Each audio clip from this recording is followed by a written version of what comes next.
Hi guys, வாங்க நம்ம கீரை கடையெல்லாம் புளி போட்டு கலவைக்கீரை. அதுக்கு 2 சொம்பு தண்ணி ஊற்றிக்குங்க. அடுப்பு பற்ற வச்சு சட்டி வச்சு வெங்காயம், தக்காளி, பச்சை மிளகாய் அதை தண்ணியில் சேர்த்துக்கலாம். கலவைக்கீரையை நல்லா கழுவி க்ளீன் பண்ணி வச்சுருக்கோம். அதையும் தண்ணியில் சேர்த்து நல்லா வேக வச்சுருக்கோம். கீரை வேகட்டும், அதையும் கலந்துக்கலாம். கலவைக்கிற புளி போட்டு கடைஞ்சிங்கன்னா நல்லா டேஸ்ட்டாக இருக்கும், புளிப்பாக இருக்கும். செஞ்சு பாருங்கள்.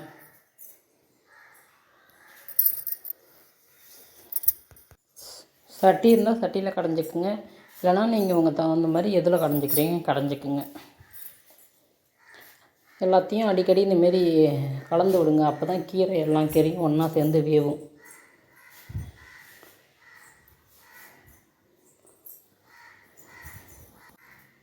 கலந்து விடுங்க. அதுமாரி எல்லாம் ஒன்றா சேர்ந்து வேவறதுக்கு ரொம்ப ஈஸி, சீக்கிரமாக செஞ்சிடலாம். நல்லா வெந்துருச்சுங்க, கொதிச்சிருச்சு. இந்த புளி அதிலே சேர்த்துக்குங்க.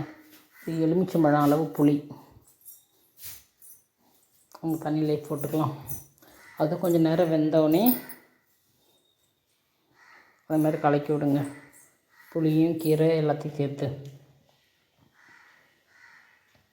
போதும். ஆஃப் பண்ணிடலாம். அடுப்பு ஆஃப் பண்ணிவிட்டு அந்த கொஞ்சம் ஆறினோடனே தண்ணியை வடிகட்டிட்டு உப்பு போட்டுக்கலாம். கல் உப்பு போட்டு மத்து வச்சு கடைஞ்சிக்கலாங்க. நீங்கள் கீரை வாங்கி ஆஞ்சி வச்சிட்டிங்கன்னா நைட்டே காலையில் ரொம்ப ஈஸியாக ஸ்கூலுக்கு கொடுத்து அனுப்பலாம். அடுப்பு பற்ற வச்சு தாளிப்புக்கு வானல் வச்சு எண்ணெய் ஊற்றிக்கிங்க.